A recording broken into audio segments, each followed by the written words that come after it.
नमस्कार, मैं हूं श्वेता सिंह और आप देख रहे हैं आज तक।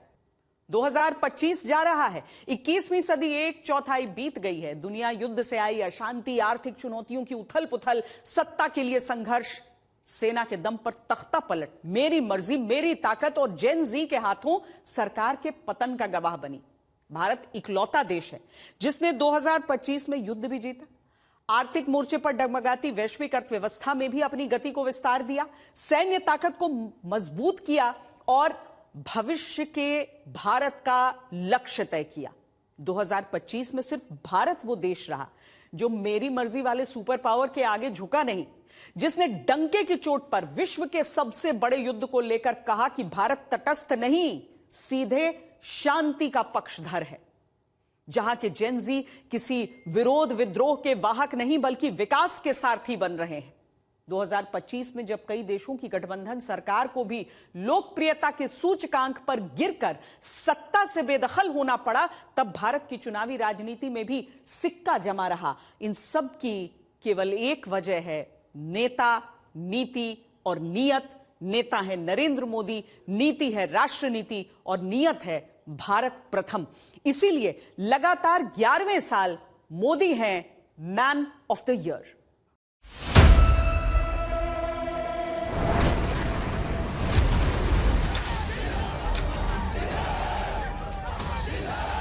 ऑपरेशन सिंदूर कोई सामान्य सैन्य अभियान नहीं। ये भारत की नीति, नियत और निर्णायक क्षमता की त्रिवेणी है। भारत की ओर नजर उठाने का एक ही अंजाम होगा, तबाही। हम घर में घुसकर मारेंगे। आतंक का हर संगठन जान चुका है कि हमारी बहनों बेटियों के माथे से सिंदूर हटाने का अंजाम क्या होता है। हमारी सेना ने उनको सिंदूर की शक्ति का एहसास करा दिया। भारत पर जो वार करेगा वो पाताल में भी नहीं बचेगा। पाकिस्तानी सेना को गिड़गिड़ाकर युद्ध रोकने की मांग करने पर मजबूर होना पड़ा। ऑपरेशन सिंदूर अभी खत्म नहीं हुआ है।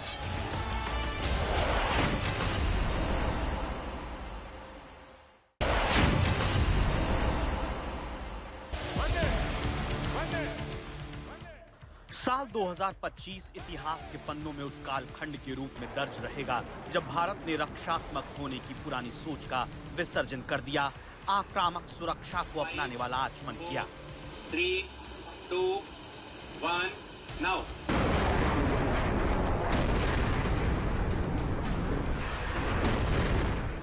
ये साल सिर्फ आतंकवाद नहीं बल्कि आतंक के पालक पोषक पाकिस्तान को लेकर दुनिया के सामने इस बड़ी लकीर को खींचने का रहा कि अब हर आतंकी वार सीधे युद्ध की ललकार होगा।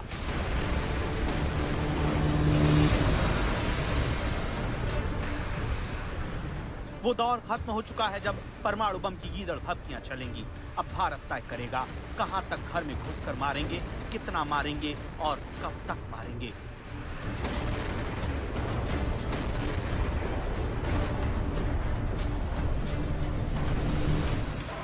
दुनिया के किसी भी नेता ने भारत के ऑपरेशन रोकने के लिए नहीं कहा। डीजीएमओ के सामने फोन करके गुहार लगाई,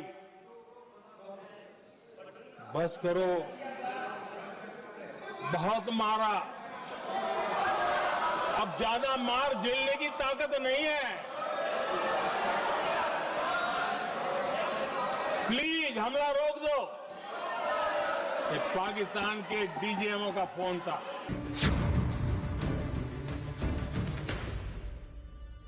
India charges a lot. Brazil charges a lot. If they want to charge us, that's fine, but we're going to charge them the same thing. व्यक्तिगत रूप से मुझे बहुत बड़ी कीमत चुकानी पड़ेगी, लेकिन मैं इसके लिए तैयार हूं। मेरे देश के किसानों के लिए, मेरे देश के मछुआरों के लिए, मेरे देश के पशुपालकों के लिए आज भारत तैयार है। जापान, ब्रिटेन, यूरोपियन यूनियन सब देश झुक गए ट्रंप के आगे, जहां पर बाकी मगर है अब तक टैरिफ वॉर पर नामो निशान हमारा। कुछ बात है कि हस्ती झुकती नहीं हमारी, 2025 में बना रहा दुश्मन दौरे ट्रंप हमारा।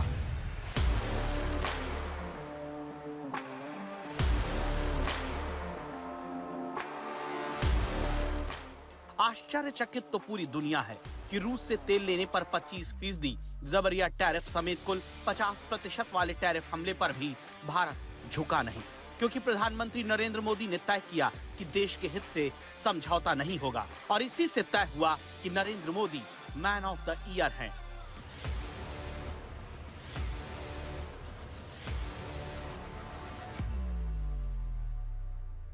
हम तो जनता जनार्दन का दिल चुरा कर बैठे हुए हैं।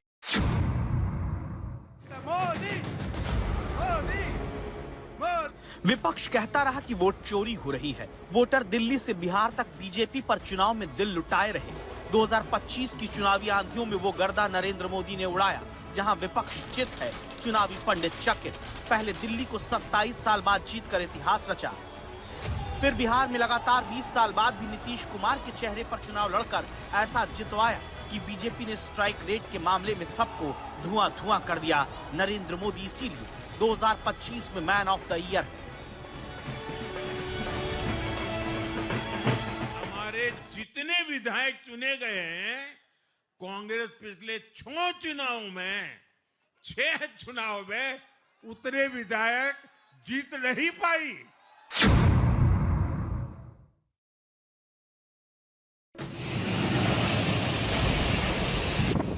$, 2025 में मौसम की मार ने बताते हैं कि $122 बिलियन का नुकसान दुनिया भर में कराया, लेकिन एक तूफान ऐसा भी रहा जिसने दुनिया की बड़ी बड़ी ताकतों को जड़ समेत हिला दिया, और तब भारत उसी तूफान से अपनी कश्ती निकाल कर आगे बढ़ा है। डेड इकोनॉमी कहने वाले ट्रंप को 2025 में ही भारत ने जवाब दे दिया। भारत की जीडीपी ग्रोथ 8.2% रही। गूगल, माइक्रोसॉफ्ट, अमेजन जैसी कंपनियां भारत में 6 लाख करोड़ रुपए निवेश कर रही हैं। बड़ी बात यह है कि साल 2025 को भारत के समकालीन इतिहास में केवल एक आर्थिक मोर्चे पर कामयाबी के रूप में ही नहीं, बल्कि एक बड़े नीतिगत बदलाव वाले साल के तौर पर भी देखा जाएगा। इस वर्ष भारत ने तय कर लिया कि अब सुधारों को लेकर हिचकिचाहट नहीं होगी, न कानून में, न टैक्स में, न शासन प्रणाली की सोच में। श्रम सुधार, टैक्स सुधार इसका सबूत है। जीएसटी को 2 स्लैब में लाना, 12 लाख रुपए तक की आय को टैक्स फ्री करना। 2025 में नरेंद्र मोदी का ये वो ट्रेलर है जिसने बता दिया कि आगे पिक्चर कितनी बड़ी देश के लिए सोची गई। इसीलिए Modi man of the year हैं। यही तो प्रो पीपल गवर्नेंस है। जब जनहित और राष्ट्रहित में फैसले लिए जाते हैं, तब देश आगे बढ़ता है।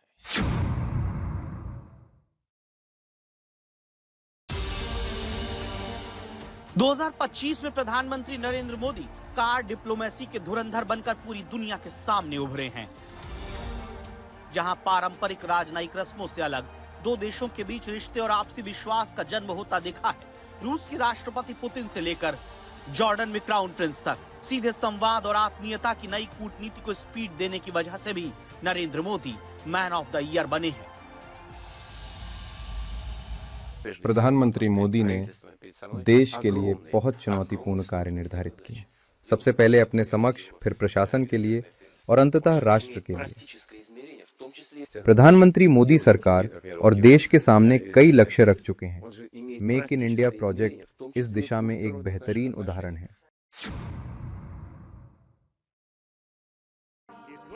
सदियों से चले आ रहे स्वप्नों का साकार स्वरूप है। ये ध्वज संतों की साधना और समाज की सहभागिता की सार्थक परिणति है। 2025 सदियों के इंतजार की पूर्णता का भी वर्ष बना, जब धर्म ध्वजारोहण के साथ राम मंदिर संपूर्ण हुआ।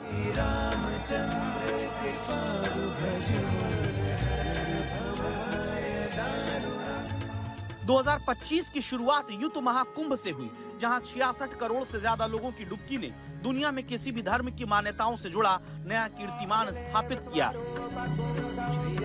और रोशनी का पर्व दीपावली यूनेस्को की मानवता की अमूर्त सांस्कृतिक विरासत सूची में जब शामिल होता है, तो 2025 वो साल बन जाता है जब संस्कृति हाशिए से निकलकर राष्ट्रीय पहचान के केंद्र में आ जाती है।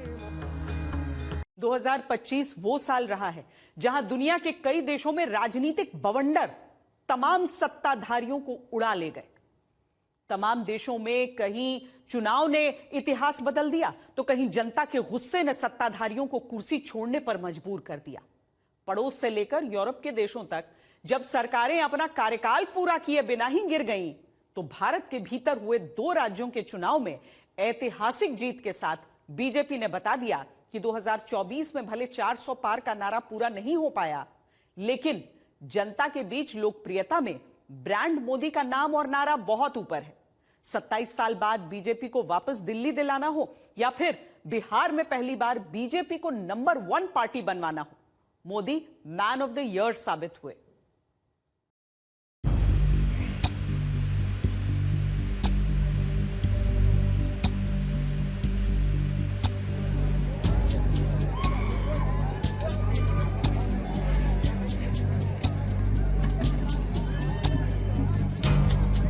दो 2025 में नेपाल के भीतर सत्ता का भ्रष्टाचार और सोशल मीडिया बैन ने युवाओं को भड़का दिया।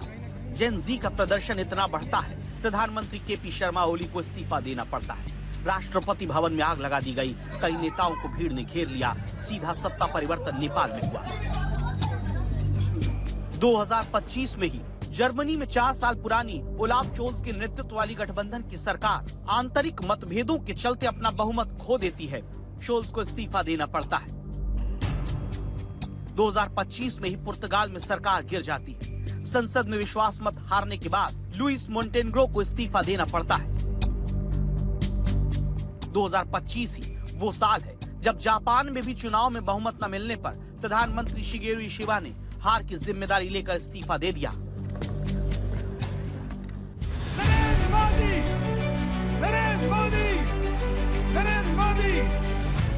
लेकिन इसी 2025 में भारत में 2 बड़े राज्यों के चुनाव में नरेंद्र मोदी गर्दा उड़ाकर बता देते हैं कि चुनाव जीतने के साथ 2025 के मैन ऑफ द ईयर वही है।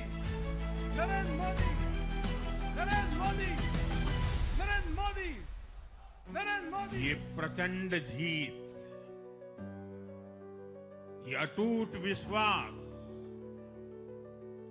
बिहार के लोगों ने बिल्कुल गर्दा उड़ा दिया है। मोदी! मोदी! मोदी के नाम पर जीत का ये गर्दा उड़ना असल में मोहब्बत के महीने फरवरी से शुरू होता है। श्री नरेंद्र मोदी, मोदी, मोदी, मोदी, भारत माता की, श्री नरेंद्र मोदी जिंदाबाद, श्री नरेंद्र मोदी जिंदाबाद।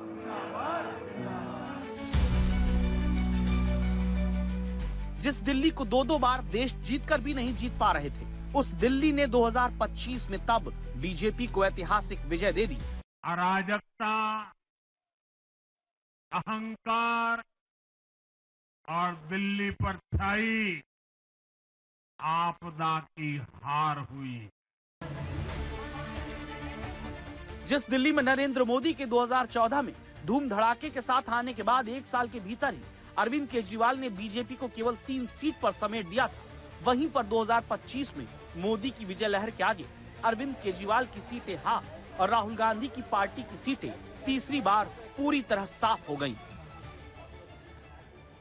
दिल्ली के अंदर ऐसी जगह थी जहां कर दिल्ली का प्रधानमंत्री दिल्ली के किसी बड़े फंक्शन में नहीं जा सकता था, कि दिल्ली के अंदर इतने फंक्शन होते केजरीवाल उसके ऊपर छाए जाते थे। और 2024 के अंदर क्योंकि उनकी मेजोरिटी नहीं हुई थी, उसका मॉरल विक्ट्री ग्राउंड का वापस लेना, मॉरल ग्राउंड को रिक्लेम करना दिल्ली की विजय दिखाती थी कि वो केजरीवाल जो लगता था कि उनको कोई हरा नहीं सकता, मोदी ने उनको हरा करके अपनी पॉलिटिकल रेलेवेंस दिल्ली के लिए बनाई और अपनी अथॉरिटी को जमाया। दिल्ली के चुनाव में जब आम आदमी पार्टी लगातार ये पूछती रही कि केजरीवाल के सामने सीएम उम्मीदवार कौन होगा, बीजेपी ने मोदी का नाम नीति नारा ही सामने रखा। इसलिए इसमें किसी को रत्ती भर शक नहीं रहा कि जनता ने इस बार ईमानदारी के दावों और आम आदमी पार्टी के मॉडल दोनों के मुकाबले केवल नरेंद्र मोदी पर विश्वास जताया। 2025 में दिल्ली की जीत ने यह भी बता दिया कि अब क्षेत्रीय दल जहां अपना वर्चस्व बीजेपी के सामने समझते आ रहे हैं, वो बीती बात हो चुकी है। साल 2025 में दुनिया के कई देशों में तख्ता पलट और सरकारों के गिरने की घटनाएं इसीलिए बढ़ी क्योंकि वहां आर्थिक संकट गहराया। बेरोजगारी और महंगाई ने लोगों का जीवन मुश्किल बनाया और भ्रष्टाचार, सत्ता के दुरुपयोग ने जनता का भरोसा तोड़ा। सोशल मीडिया ने भी बड़ी भूमिका निभाई, जिससे विरोध आंदोलनों को संगठित होने की ताकत मिली और कई देशों की सरकारों पर दबाव बढ़ा। लेकिन उन देशों की अस्थिरता के मुकाबले भारत में साल के अंत तक स्थायित्व पर विश्वास जनता ने जताया। परिणाम ऐसा आया कि बिहार में भी बीजेपी ने इतिहास मोदी नीतीश की जोड़ी के दम पर रच दिया। जब इतनी लाइट है, हर एक के हाथ में लाइट है, तो लालटेन चाहिए क्या? –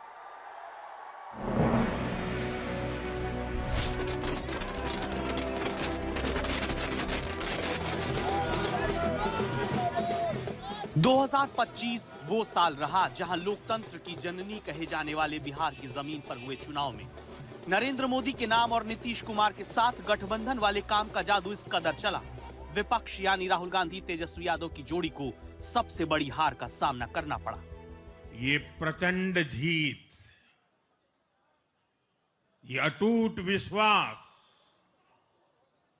बिहार के लोगों ने बिल्कुल गर्दा उड़ा दिया है।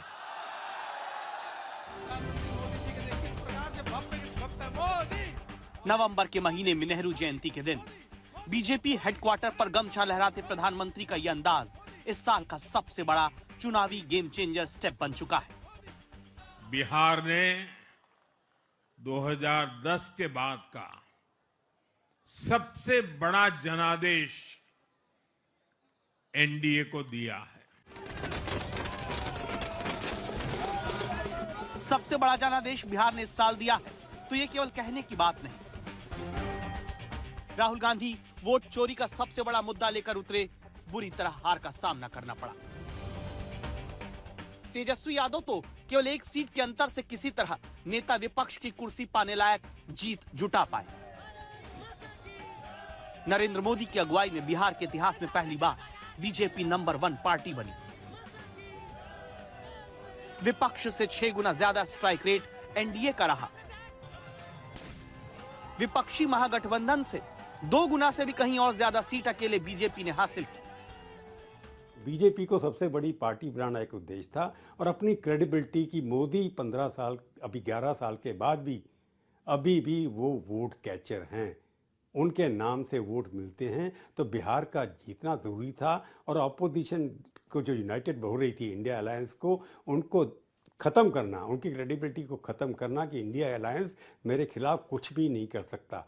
इंडिया अलायंस सारा मिल करके मोदी के ऊपर भारी नहीं पड़ता। 2025 में आने के बाद लैंडस्लाइड विक्ट्री अगर बीजेपी की होती है और एसआईआर के बाद खासतौर पर होती है, तो ये इस बात को दर्शाता है कि दरअसल बीजेपी लोकसभा चुनाव के में अपनी सेटबैक के बावजूद भी उसने हरियाणा, महाराष्ट्र, बिहार जैसे राज्यों में बहुत जबरदस्त जीत हासिल की है। तो एक समय जो ये माना जा रहा था कि प्रधानमंत्री नरेंद्र मोदी 2024 के चुनाव के बाद कमजोर हो गए हैं या उनकी जीतने की क्षमता कम हो गई है, वो दाग, वो धब्बा उनके छवि से पूरी तरीके से हटता हुआ दिखाई पड़ा। और खासतौर पर बिहार की जीत ने एक तरीके से एक बार फिर प्रधानमंत्री नरेंद्र मोदी को इनविंसिबल अपराजेय बना दिया है और जो इंडिया गठबंधन का जो मोमेंटम बन रहा था 2024 के बाद से, उसको पूरी तरीके से खत्म कर दिया। जिस बिहार में कहा जाता रहा लालू तेजस्वी यादव की पार्टी की ताकत मुस्लिम और यादव वोट है, उस बिहार में यादव मुस्लिम बाहुल्य ज्यादातर सीट तक एनडीए ने जीत ली। भाजपा की एनडीए की सरकारों को 20-20 साल बाद भी अगर जनता फिर से चुन रही है तो ये देश में pro people, pro governance, pro development राजनीति की स्थापना है। ये भारत की राजनीति का नया आधार है। इसी बिहार की जमीन से प्रधानमंत्री ने पहलगाम हमले के बदले का ऐलान किया और फिर ऑपरेशन सिंदूर के अंजाम ने बिहार में नरेंद्र मोदी पर भरोसे की मुहर 2025 में लगा दी। साल 2025 ऑपरेशन सिंदूर के लिए भी जाना जाएगा। आतंक और उसे पालने पोसने वाले पाकिस्तान के खिलाफ भारत ने ऐसी निर्णायक कार्रवाई की जो आतंकवादियों और पाकिस्तानी सेना की कल्पना से परे थी। लेकिन ऑपरेशन सिंदूर ने सब कुछ बदल दिया। आतंकवादियों को संदेश मिल गया कि वो पाकिस्तान में भी सुरक्षित नहीं है। पाकिस्तानी सेना को भी समझ में आ गया कि उसके परमाणु बम की धमकी भी उसे नहीं बचा पाएगी। भारतीय सेना के पराक्रम ने हर देशवासी को जहां गर्व से भर दिया, तो मोदी की देश के लिए ढाल वाली दबंग धुरंधर छवि और निखर गई। पाकिस्तान के प्रधानमंत्री ने ऑपरेशन सिंदूर में हार कबूली। पाकिस्तान के राष्ट्रपति ने ऑपरेशन सिंदूर के खौफ की कहानी खुद सुनाई। पाकिस्तान के डिप्टी पीएम ने नूर खान एयरबेस पर हमले की बात स्वीकारी। साल 2025 पाकिस्तान पर साल 1971 के बाद हुई सबसे बड़ी कार्रवाई के लिए याद किया जाएगा। साल 2025 याद किया जाएगा किस तरह से पहलगाम में आतंकवादियों ने धर्म देखकर आतंक का खेल खेला। साल 2025 याद किया जाएगा किस तरह पहली बार पाकिस्तान की सीमा के अंदर घुसकर भारतीय सेना ने आतंकवादी ठिकानों को ध्वस्त किया। साल 2025 संसद हमले से लेकर पुलवामा हमले तक को दहलाने वाले मसूद अजहर की चीखों के लिए भी यादगार है, जिसने पहली बार अपनों को खोने का मतलब समझा है। साल 2025 भारत की सुरक्षा तैयारियों, सेना के तेवरों और लक्ष्यों को हासिल करने की उसकी क्षमता के लिए इतिहास के पन्नों में दर्ज हो गया है। अप्रैल में पहलगाम हमले के बाद से पाकिस्तान भी जानता था कि भारत कोई कार्रवाई करेगा, लेकिन ये इतनी भीषण और सटीक होगी अंदाजा पाकिस्तान ने सपने में भी नहीं लगाया।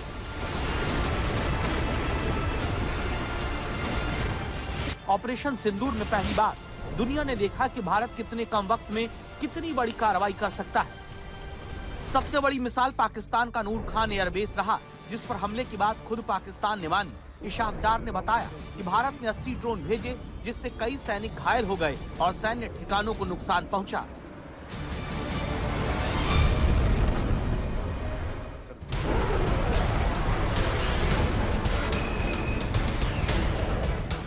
सैटेलाइट तस्वीरों से भी ये बात साबित हुई कि नूर खान एयरबेस को काफी नुकसान पहुंचा। भारतीय वायुसेना ने ऑपरेशन सिंदूर के दौरान ब्रह्मोस मिसाइल से रावलपिंडी के नूर खान एयरबेस को निशाना बनाया। नूर खान एयरबेस इस्लामाबाद से 25 किलोमीटर से भी कम दूरी पर मौजूद है, जो पाकिस्तानी वायुसेना की प्रमुख सुविधाओं और रणनीतिक उपकरणों का बेस है। यहाँ पर हमला करके भारत ने पाकिस्तान की पलटवार करने की क्षमता को एक झटके में खत्म कर दिया था। मतलब पाकिस्तान भारत के हमले का जवाब देने की हालत में था ही नहीं। भारत ने ऑपरेशन सिंदूर के तहत पाकिस्तान के कुल 11 एयरबेस को नुकसान पहुंचाया था, जिससे पाकिस्तान घुटनों पर आ गया। भारत ने पाकिस्तान पर हमले की शुरुआत 6 और 7 मई की रात से की। पहले भारत ने पाकिस्तान में आतंकियों के 9 ठिकानों को तबाह किया। इन ठिकानों में पाकिस्तान के पंजाब राज्य का बहावलपुर और मुरीद के जैसे आतंक के केंद्र शामिल थे। ये हमले इतने ज्यादा घातक थे कि पाकिस्तान आज भी इससे उबर नहीं पाया। उसे आज भी लगता है कि भारत ऑपरेशन सिंदूर जैसा हमला, हमारी मिसाइलें उन्होंने पाकिस्तान के हर कोने में प्रचंड प्रहार किया, जिसकी पाकिस्तान ने कभी कल्पना नहीं की थी, और पाकिस्तान को घुटनों पर आने के लिए मजबूर कर दिया। साल 2025 में भारत को सबसे बड़ा सरप्राइज डोनाल्ड ट्रंप ने दिया। पिछले कार्यकाल में भारत आने वाले डोनाल्ड ट्रंप ने खुद को भारत का सच्चा दोस्त बताया था, लेकिन दूसरी बार राष्ट्रपति बनकर उन्होंने जो कुछ भी किया, उसने अमेरिका को लेकर हर किसी का मन खट्टा कर दिया। ट्रंप ने ऑपरेशन सिंदूर में सीज फायर का श्रेय लेने की कोशिश की, पाकिस्तान को बढ़ावा दिया, लेकिन पीएम मोदी ने भी दिखा दिया कि वो देश हित से समझौता करने वाले नहीं हैं। Together we will make America साल 2025 में डोनाल्ड ट्रंप भारत के लिए सबसे बड़ी चुनौतियों में से एक बनकर उभरे। भारत ने ट्रंप को दोस्त समझा, लेकिन वो दुश्मन जैसे निकले। मनमाना टैरिफ लादने की जिद में भारत अमेरिकी रिश्ते लहूलुहान हो गए।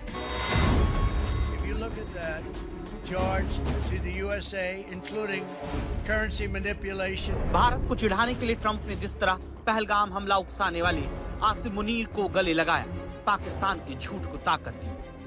भारत को उसके सबसे भरोसेमंद दोस्त रूस से दूर करने के लिए दबाव डाला। उसने अमेरिका को हर भारतीय की नजरों में गिरा दिया। जब भारत ने ट्रंप की एक न सुनी तो वो झल्लाहट में कुछ ऐसा कह गए जिसकी उम्मीद किसी ने नहीं की थी। We stopped a lot of fights. I think a very big one, frankly, a very, very big one was India and Pakistan. And we stopped that over trade. We're dealing with India and we're dealing with Pakistan. And we say we're not going to be dealing with you at all if you're going to fight. तो जब Donald Trump Bharat को अपनी शर्तों पे नहीं झुका पाए, तब उन्होंने खींच में ये तक धमकी दे डाली कि वो मोदी का राजनीतिक करियर तबाह नहीं करना चाहते। ट्रंप को लगा कि अमेरिकी निर्यात खत्म होने से भारत को बड़ा आर्थिक नुकसान होगा, लाखों लोग प्रभावित होंगे, भारतीय अर्थव्यवस्था प्रभावित होगी, भारत में मोदी सरकार अलोकप्रिय होगी, जिससे मोदी राजनीतिक तौर पर कमजोर होंगे और आखिर में उन्हें ट्रंप के सामने झुकना होगा। लेकिन नरेंद्र मोदी को दोस्त कहने वाले ट्रंप असल में उन्हें पहचान ही नहीं पाए। लोग भांति भांति के सारे आंकड़े घोषित करते रहते, ये करेंगे वो करेंगे। तो उन्होंने मुझे पूछा कि दुनिया में भांति भांति के देश बड़े बड़े टारगेट तय कर रहे हैं, क्या इसका दबाव है क्या आपके मन पर? और मैंने उस दिन जवाब दिया था मीडिया को, ये मोदी है,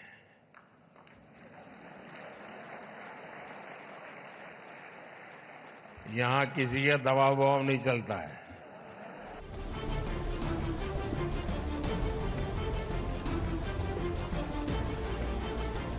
मोदी ने यह बात 2014 में कही, तब व्हाइट हाउस में बराक ओबामा थे, फिर वहां डोनाल्ड ट्रंप, जो बाइडेन और अब दोबारा ट्रंप है। लेकिन भारत में नरेंद्र मोदी नेता नंबर 1 बने हुए हैं। किसी के दबाव में न झुकने वाले मोदी के तेवर बरकरार है। सबसे बड़ी बात, नरेंद्र मोदी का राजनीतिक करियर खत्म करने की धमकी देने वाले डोनाल्ड ट्रंप अब खुद मुश्किल में हैं। उनकी रेटिंग अमेरिका में लगातार घट रही है, लेकिन सबसे बड़ा हथौड़ा अमेरिकी प्रतिष्ठा पर चला है, जो डोनाल्ड ट्रंप के दूसरे राज में चकनाचूर हो गया। वो जो एक बुरे बालों वाला फूफा है,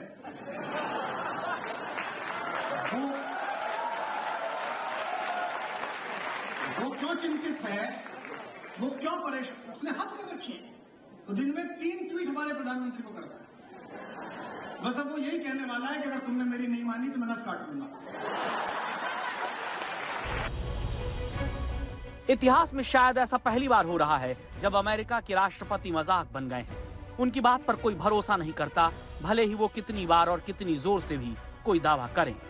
दुश्मन से ज्यादा आज अमेरिका के दोस्त घबराए हुए हैं और भारत के हौसले की तारीफ करते नहीं थक रहे। सीधे सीधे शब्दों में दुनिया की नंबर 1 महाशक्ति के नेता पर दुनिया के सबसे बड़े देश का नेता नंबर 1 भारी है। एक उदाहरण देखिए।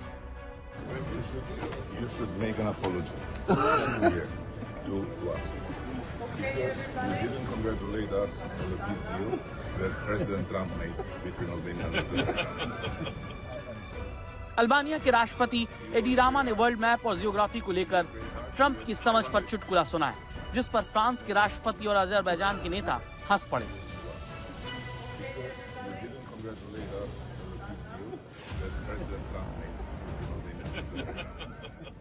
डोनाल्ड ट्रंप भले ही दुनिया के सबसे शक्तिशाली पद पर बैठे हों, लेकिन ट्रंप को लगता है कि इससे भी बड़ी बात नोबेल पुरस्कार जीतना है। इस जिद में वो भारत जैसे अमेरिकी सहयोगी को नाराज करने की भूल कर बैठे हैं, जिसने डोनाल्ड ट्रंप को अपने ही देश में कटघरे में खड़ा कर दिया है। अमेरिका में ये बात लोग कहने लगे हैं कि ट्रंप ने अपनी जिद, अहंकार और निजी फायदे के लिए भारत जैसे सहयोगी को गंवा दिया। तो दुनिया के सबसे ताकतवर मुल्क के लोग अपने नेता को फटकार रहे हैं, क्योंकि वो जान गए हैं कि उनके राष्ट्रपति देश हित से पहले अपने हितों को तवज्जो दे रहे हैं। जिसने भारत जैसे देश को करीब लाने की 25 साल की कोशिशों पर पानी डाल दिया। भारत के लिए डोनाल्ड ट्रंप नाम की चुनौती 20 जनवरी 2024 से ही शुरू हो गई, लेकिन इसमें सबसे अहम मोड़ 10 मई की शाम को इस पोस्ट के बाद आया। डोनाल्ड ट्रंप ने पूरी बेशर्मी से भारत और पाकिस्तान के बीच हुए सीज फायर का श्रेय लेने की कोशिश की। भारतीय सेना की तरह पाकिस्तान ने ट्रंप के आगे भी सरेंडर कर दिया, लेकिन भारत का इनकार ट्रंप को चुभ गया। इसके बाद मोदी सरकार पर दबाव बनाने के लिए ट्रंप ने टैरिफ को हथियार बनाने की कोशिश की। बार बार इस झूठ को दोहराया। विपक्ष ने भी इसे खूब उठाया।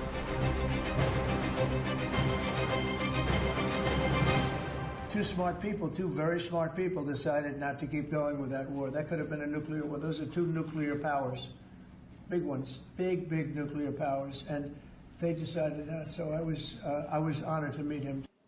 Donald Trump has said 29 times. 29 times he said. 29 बार उन्होंने बोला कि भैया मैंने सीज फायर करवाया। अच्छा, अगर वो झूठ बोल रहे हैं तो अपने भाषण में यहां प्रधानमंत्री कह दें कि वो झूठ बोल रहे हैं। यहां पे अगर दम है तो यहां पे प्रधानमंत्री बोल दे कि ट्रंप झूठ बोल रहे हैं। 10 मई से शुरू हुआ ये सिलसिला साल के आखिर तक चला, लेकिन इस झूठ को ना तो दुनिया ने माना, ना ही भारत की जनता ने। ट्रंप को नोबेल और भारत के विपक्ष को चुनाव में जीत नसीब नहीं मिली। सवाल है कि क्या ट्रंप बदलेंगे? ट्रंप की तंग सोच ने उन्हें और अमेरिका को जहां अकेला कर दिया, वहीं मोदी देश हित आगे रखकर नंबर 1 रहे। साल 2025 नरेंद्र मोदी के लिए कामयाबी के लिहाज से सबसे यादगार बन गया। नरेंद्र मोदी ने टैरिफ को लेकर अमेरिकी शर्तों को मानने से इनकार किया। भारत के किसान और मछुआरों को बचाकर देश के हितों से समझौता नहीं किया। भारी दबाव के बावजूद पाकिस्तान से जंग रुकवाने का श्रेय डोनाल्ड ट्रंप को नहीं दिया। नोबेल के लिए ट्रंप के नाम की सिफारिश नहीं की। रूस से रिश्ते पहले से भी ज्यादा मजबूत किए। इसके अलावा चीन को साधने के लिए नई शुरुआत की। नरेंद्र मोदी ने हर वो कदम उठाया जो देश के लिए जरूरी था, भले ही इससे अमेरिकी राष्ट्रपति नाराज ही क्यों ना हो गए।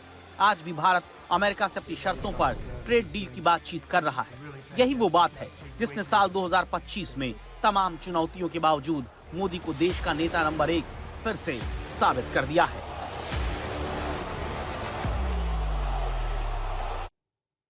अमेरिका की तरफ से भारी भरकम टैरिफ लगने के बाद हिंदुस्तान की अर्थव्यवस्था के डावाडोल होने की बात कही गई, लेकिन भारत ने इस चुनौती को गोल्डीलॉक्स पीरियड में बदल दिया। गोल्डीलॉक्स पीरियड यानी ऐसा दौर जब कई अनुकूल फैक्टर एक साथ मिलकर अर्थव्यवस्था के लिए स्वीट स्पॉट या उछाल का अवसर बना देते हैं। भारत में यही हालात है, वो भी ट्रंप के टैरिफ के तूफान के बीच। आसान शब्दों में कहें तो ये तेज ग्रोथ और कम महंगाई वाली अर्थव्यवस्था है। टैरिफ के दबाव के बावजूद अगर भारत दुनिया की सबसे तेज गति से विकास करने वाली बड़ी अर्थव्यवस्था बना हुआ है तो यह किसी उपलब्धि से कम नहीं है। यही बात अर्थव्यवस्था के मोर्चे पर भी नरेंद्र मोदी को नेता नंबर 1 बनाती है।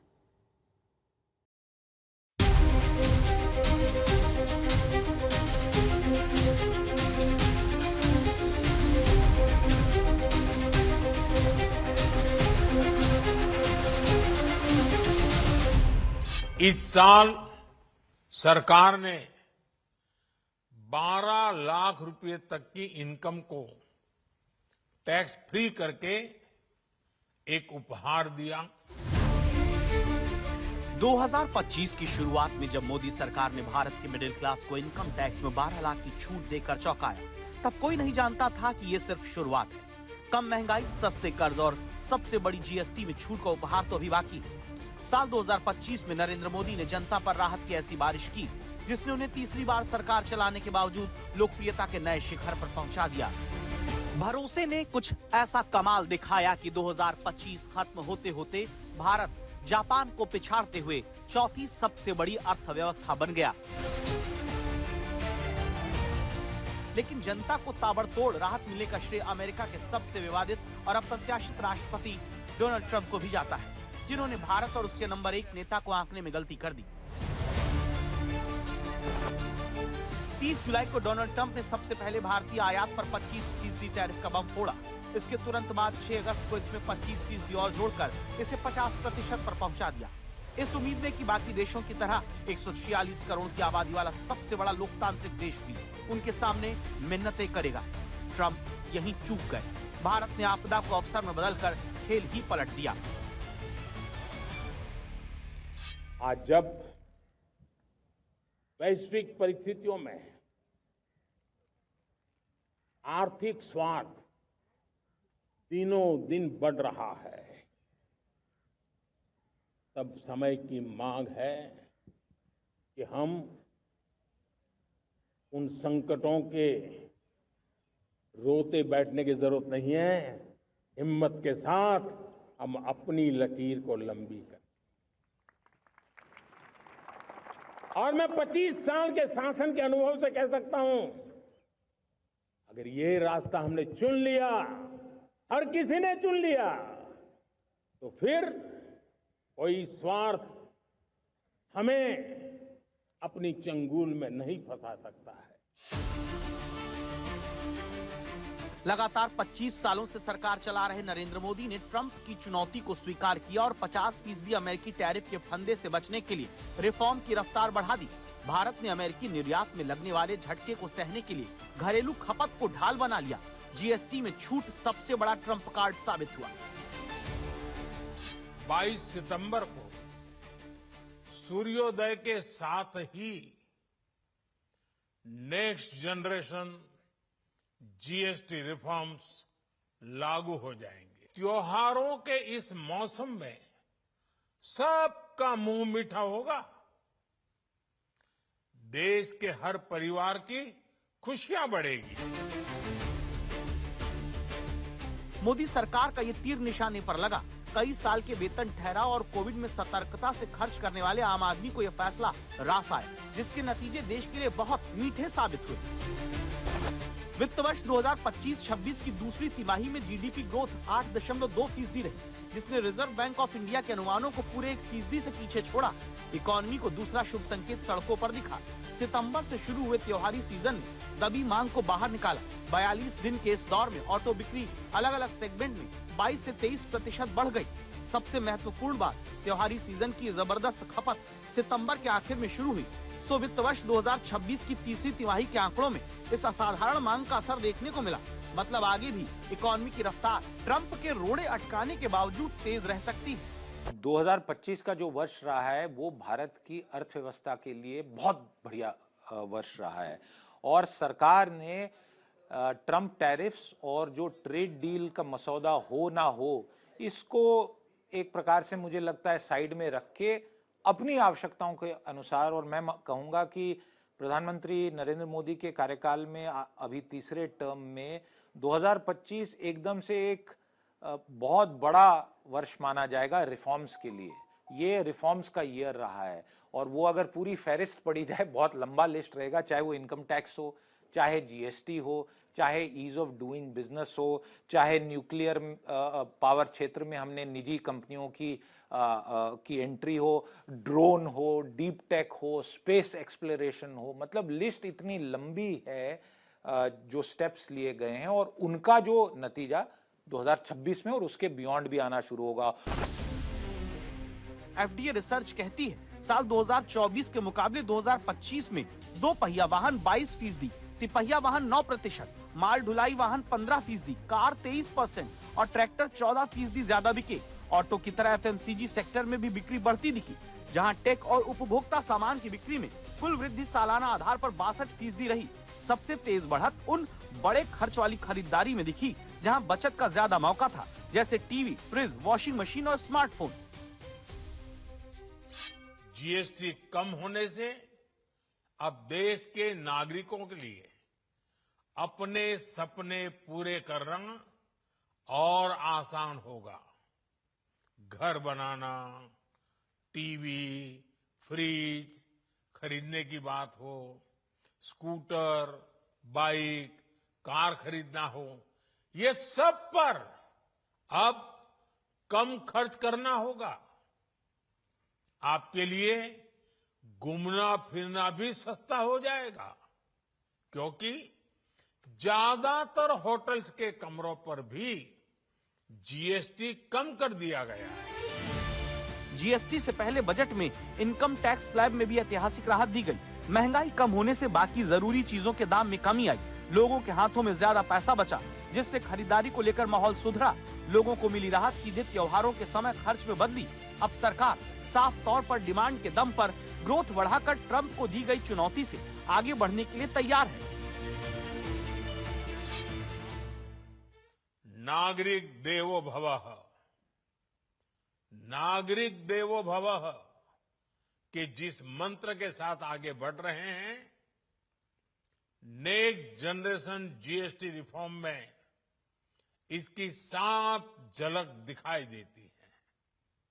अगर हम इनकम टैक्स में छूट और जीएसटी में छूट को जोड़ दें तो एक साल में जो निर्णय हुए हैं उससे देश के लोगों को 2.5 लाख करोड़ रुपए से ज्यादा की बचत होगी।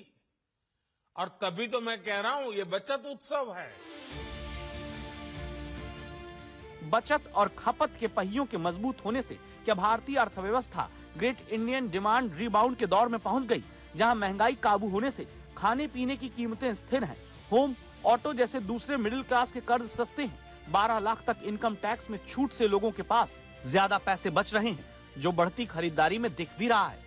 यही वो फॉर्मूला है जिसने अमेरिकी ट्रंप की दादागिरी कम करके भारत को ट्रेड डील की मेज पर मजबूती देने का काम किया है।